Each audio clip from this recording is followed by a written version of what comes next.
So as a means of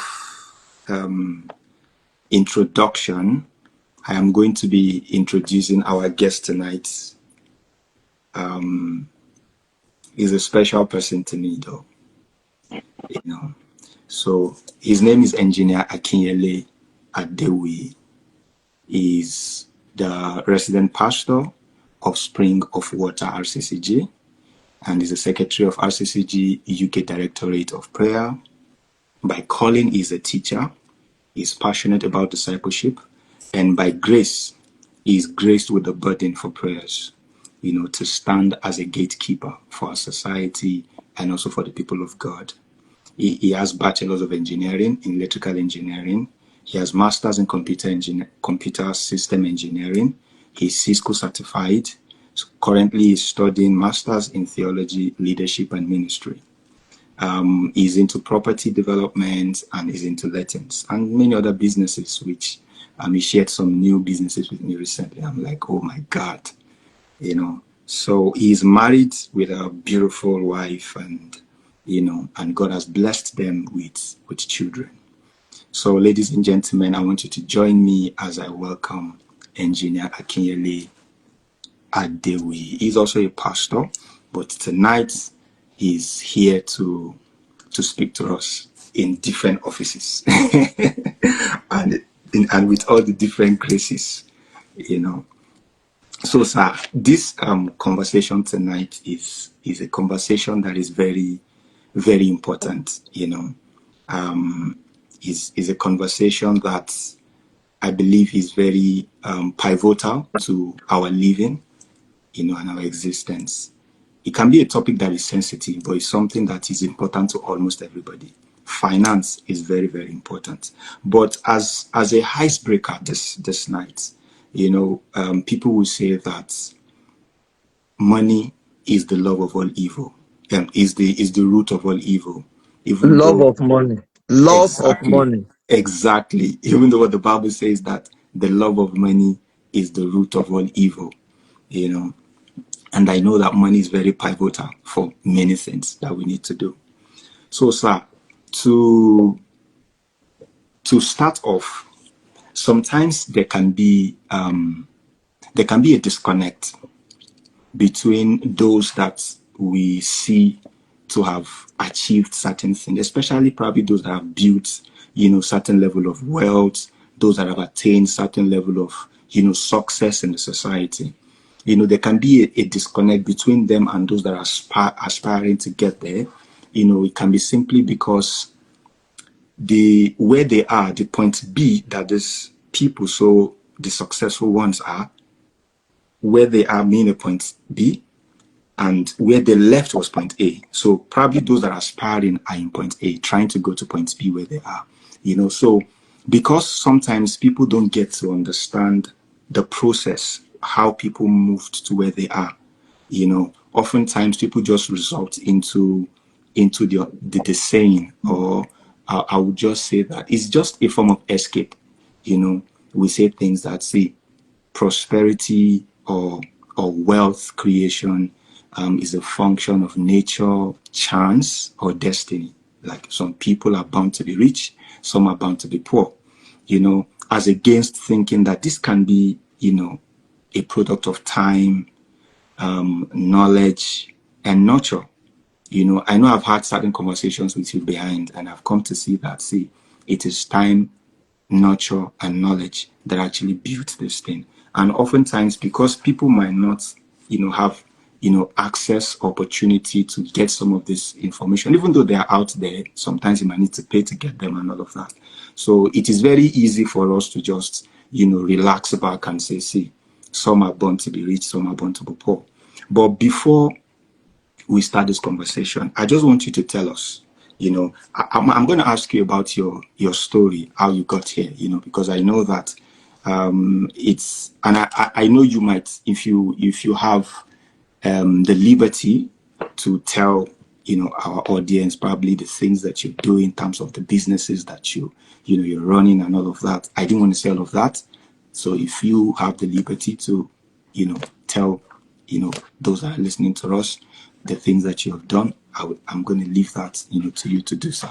But where I'm going to is, why do we really need to be financially independent?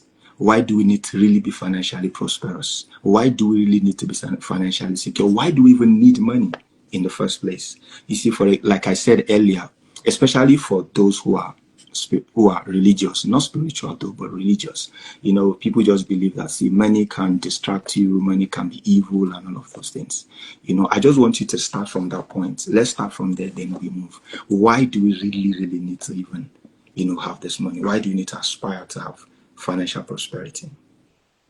Okay, thank you, and good evening to everyone on the platform. Though I might not be able to see, I would have loved to see everyone. But good evening. If you can see me, you've said a lot of things. I jotted down a few things. Let me start from this point. I think it's Pastor Janet Adedipe, about 15 years ago, if I'm right. She wrote a book, Success is Not Accidental. Very, very fundamental. Success is not accidental. And I'll be speaking from different field of life. There's a debate between who is the best footballer between Ronaldo and Messi. I tell people, watch both of them. It's not accidental. They put in work. Yeah, they put in work. They put in work.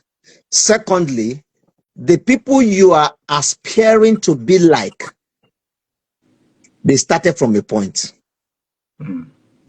Don't envy where they are now. Ask them, how did you get to that point?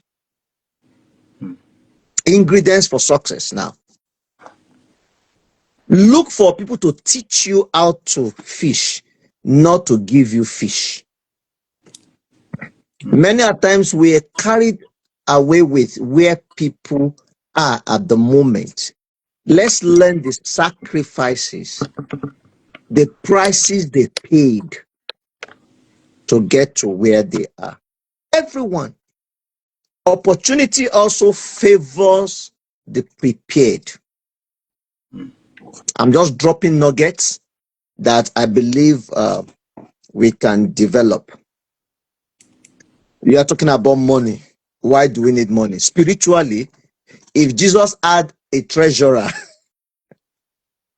so from the point of Christianity, they said money is the wheel of the gospel. Spiritually, if you check Genesis chapter 1 verse 28, it says, and God blessed them and say, be fruitful. And God gave man work. God gave man resources that he should trade with. Every one of us has got something to trade with. Why? Because we need something. Before the advent of money, we trade. You're a farmer, you give me tubers of yam, I give you gold, I give you this. It has not changed. You need something you don't have. You pay for it. So money is crucial. It is the love of money that is evil. And I tell people, what does it mean, the love of money? It means put money at the right place in your life. There are a lot of things that must come before money. Money is a tool, it's not an end. Money should not be above God. Money should not be above your health, your family, relationship. If you love money more than your relationship, there is problem. So these are the things. We all need money. You like it or not. Being rich will not stop you from getting to heaven. And being poor will not take you to heaven. Poverty is not a license to heaven. Riches is not a disqualification. So, and also riches, being wealthy, is a relative term. I tell you, what can you see? Even God said to Abraham, as far as you can see. So you want to be financially stable. It's a relative term. How stable is your stability? What is the vision that you are emphasizing? Or what is the future you want to build? Some of us want to build skyscraper. Some want to build bungalow. So the future we are looking at is different. Yeah. So what future do you see? You know, and I like the concept of building a financial stability. Please, the people listening, the key word tonight is building.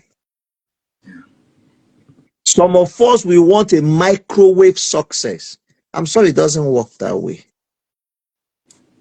Statistics shows, I was just discussing with you. Check the is it top 50 wealthy people? Just sideways. There is difference between wealth and riches. Let's leave it for another day. don't don't let your desire be to be rich. It should be you are building wealth, not riches. The top 50 wealthy people in United Kingdom, none of them got their wealth through gambling or lottery. Because we're talking about building. Statistics also show that people that won lottery, within 10 years of winning lottery, they are worse than when before they won the lottery. So you ask yourself, what happened? Is this concept of building?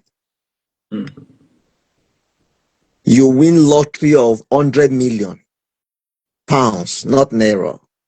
And within 10 years, you are as worse than before you won it. So that tells you and I that this